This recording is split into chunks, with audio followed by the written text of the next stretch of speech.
Hello les amis, j'espère que vous allez bien et j'ai le plaisir de vous retrouver aujourd'hui pour vous présenter ma pile à lire du printemps. Si vous me suivez depuis un petit moment, vous savez que j'aime bien me faire des petites piles à lire par saison.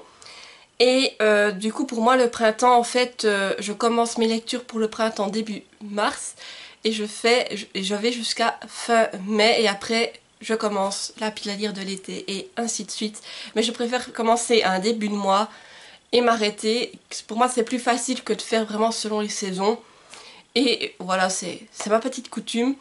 Et du coup, à chaque fois je fais des petites thématiques dans lesquelles je mets des livres. Donc pour le moment j'ai gardé le même système. En fait il y aura 3 livres papier, un livre numérique. Je vais essayer pendant 1 ou 2 mois à voir si j'arrive à tenir ce rythme parce que comme vous le savez j'ai me fait une assez grosse... un assez gros jeu des gommes à pâle et le but en fait là c'est vraiment d'essayer d'y arriver. Donc si je vois au bout d'un moment que c'est trop compliqué de mélanger le jeu des gommes à pâle, des relectures qui sont prévues et cette pile à lire de saison, j'enlèverai peut-être les livres numériques qui sont proposés dans ces piles à lire, mais à voir. Donc là vous aurez bien 3 livres papier, un numérique. Donc c'est parti, je vous présente tout ça. Donc pour la première catégorie il s'agit de cérémonies mondaines et là j'ai décidé de mettre Il était une fois le tome 2, La Belle et la Bête, d'Eloisa James, et ces éditions j'ai lu. Voilà, je vous montre la couverture. Et je voulais directement le résumer.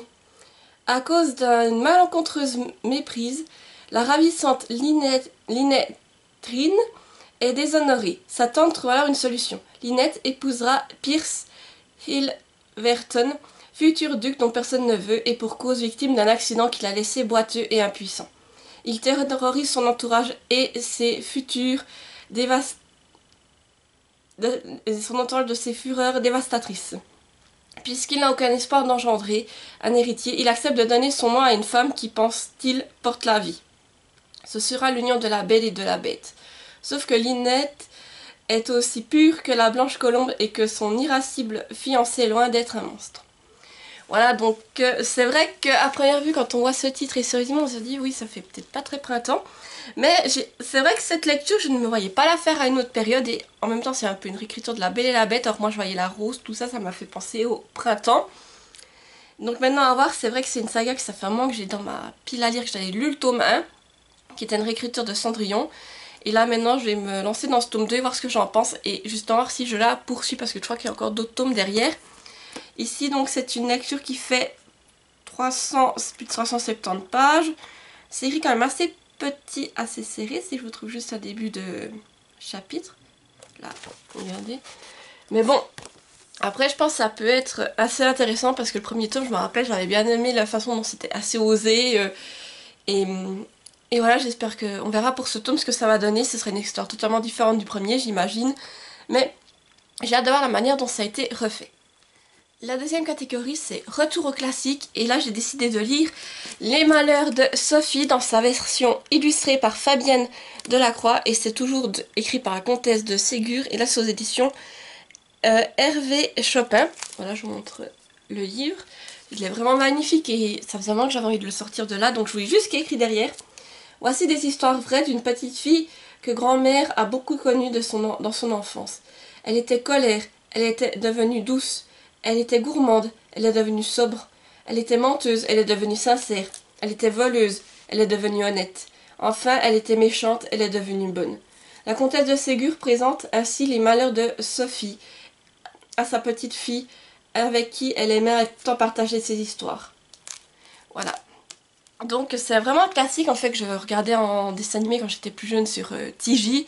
Et j'avais envie de découvrir l'histoire dont c'est inspiré, donc c'est pour ça que je me suis procuré en plus cette version illustrée que je trouve très belle.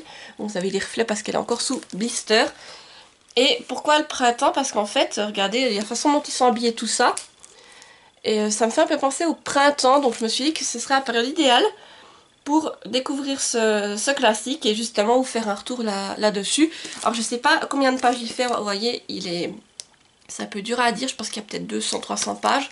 Et quel type d'illustration exactement c'est? Est-ce que c'est des toutes petites ou est-ce que c'est des plus grandes? Après avoir, mais vraiment j'ai hâte de découvrir ce classique et de comparer avec le dessin animé que je connais depuis toujours et que j'ai adoré regarder.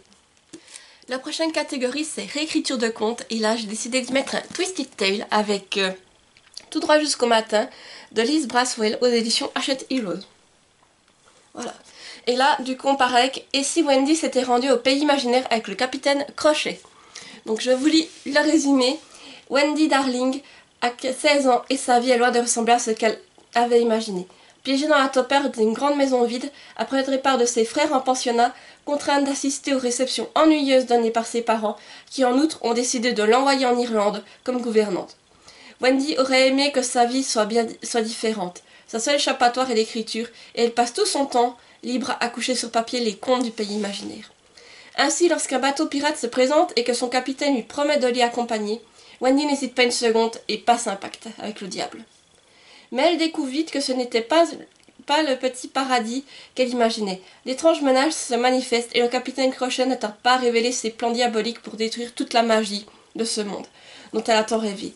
Malgré l'animosité affichée d'une petite fée nommée Clochette, elles n'auront donc choix que de s'allier pour tenter de sauver Peter Pan et le pays imaginaire. Ceci n'est pas l'histoire de Peter Pan telle que vous la connaissez. C'est une histoire d'espoir, de rêve, de courage. Une histoire où seul un détail peut tout changer. Voilà. Donc je pense que vous dites ma première vue, il fait pas très printanier, elle fait pas très printanier la couverture, en plus il y a une tête de mort là. Alors c'est vrai que pour choisir ce livre, j'ai peut-être pas regardé la couverture, j'ai surtout puisé dans en fait ce que je me rappelais du pays imaginaire. Et pour moi le pays imaginaire, comme dans le Disney que je voyais quand j'étais petite, je me rappelle un lieu où c'était très lumineux, avec un arc-en-ciel, ou je crois des arcs-en-ciel qui y a au-dessus. Et c'est vrai que en me rappelant ce souvenir-là, ben moi ça me faisait penser au printemps, donc c'est pour ça que j'ai décidé de mettre cette écriture là-dedans. Parce que c'est ce souvenir-là que j'ai du pays imaginaire et pour moi il était assez printanier. Alors voilà maintenant à voir comment tout cela a été refait, car c'est vrai que les Twisted Tales, j'aime bien la manière dont on nous redécrit certains contes, et Peter Pan, alors je l'ai beaucoup regardé étant petite, mais là c'est pas celui que j'ai regardé le plus. Je crois que depuis qu'on a Disney+, je l'ai revu une fois, c'est tout. Mais j'aime hâte de voir comment cela a été refait, ça me donnera peut-être envie de revoir la version, le dessin animé de Disney. Ici on part sur une lecture qui fait plus de 470 pages. C'est écrit assez grand et assez aéré. Regardez. Mais oui, vraiment, j'ai hâte de revoir comment tout cela a été fait. Puis ça peut être intéressant pour une fois que ce soit Wendy qui sauve Peter Pan, accompagnée de Clochette, car on sait très bien que les deux ne peuvent pas se voir. Et pour la dernière catégorie, il s'agit d'or et mythologie. Et là, j'ai décidé de lire le premier tome de la saga d'Oren, qui se nomme donc Guild, de Raven Kennedy. Et c'est chez Hugo Roman dans la collection Romantasy. Je vous mets la couverture ici, je me décale juste du coup pour que... C'est le livre en format numérique, pour le coup. Je vous lis le résumé. L'or, plancher d'or, mur d'or, meubles d'or, vêtements d'or, à Hythe Bell, dans le château construit au cœur des montagnes gelées, tout est fait d'or, même moi. À 15 ans, Oren a échappé à un sombre destin en étant recueilli par le roi Midas, qui transforme tout ce qu'il touche en or depuis 10 ans. Elle se sent choyée, protégée des dangers à l'intérieur de sa cage dorée. Et surtout, elle voue au roi Midas un amour sans limite, jusqu'à ce que la guerre menace le royaume de Hythe Bell. Pour s'assurer la victoire, Midas décide de passer un accord aux dépens d'Oren. Soudain, les certitudes d'Oren volent en éclats. Sa confiance est brisée, son amour remis en question, et si tout ce qu'elle pensait savoir sur Midas se révélait faux. Donc oui, ici, donc celui-ci je l'ai mis car... alors déjà, attention, hein, la couverture comme peut faire assez jeunesse, young adulte, mais apparemment c'est vraiment une romance adulte. Il y a carrément une scène de viol, d'après ce que j'ai entendu dedans, qui est décrite. Et alors moi, disons, je voulais la lire car j'ai envie de me faire mon propre avis dessus. Et moi, comme elle est faite avec cette cage dorée, tout ça, ben, ces flammes... l'or, ça me faisait penser au printemps et je me disais, je ne voyais par exemple pas la lire en plein été, je sais pas pourquoi, mais il fallait que je la lise au printemps, donc c'est pour ça que je l'ai glissée dans cette pile à lire. Après, voilà, je veux me faire mon propre avis dessus, je sais qu'il y en a beaucoup qui ont aimé, d'autres qui n'ont pas aimé, donc c'est pour ça que j'ai envie de pouvoir trancher, me faire ma propre opinion, et ensuite voir si j'enchaîne avec les autres tomes ou pas. Et ici du coup je pars sur une lecture qui fait 336 pages d'après ce qui est noté sur Livre Addict. Donc maintenant à voir si je vais apprécier ou pas, mais ça m'intrigue le fait qu'on mélange la mythologie avec le roi Midas. et la manière dont c'est fait en fait. Voilà, c'est vraiment là que je suis curieuse et que j'ai hâte de le lire. Après c'est Nina Quill qu'on avait beaucoup parlé au début, donc voilà, j'ai envie de lire et de me faire ma propre opinion. Après, je sais qu'elle a beaucoup aimé, donc maintenant, à voir si ce sera également mon cas. Et voilà, j'arrive au bout de cette pile à lire. N'hésitez pas à me dire en commentaire si vous avez lu certaines séries, ce que vous en avez pensé, ou si vous aussi vous faites une pile à lire du printemps, n'hésitez pas à me dire eh bien quel livre vous pensez y mettre tout simplement. Et comme d'habitude, si vous êtes trop timide pour laisser un commentaire, eh bien n'hésitez pas à mettre un petit emoji. L'emoji de la vidéo, bah, ce sera... J'ai des petites cerises sur mon pull, donc mettez-moi un emoji cerise si vous trouvez. Et puis voilà, donc n'hésitez pas à vous abonner à la chaîne, ça fait toujours plaisir et ça me soutient. À laisser un petit j'aime sur cette vidéo pour l'algorithme. Et à activer la petite cloche pour ne pas rater mes prochaines vidéos. Voilà, sur ce, je vous dis portez-vous bien et à bientôt. Bye bye!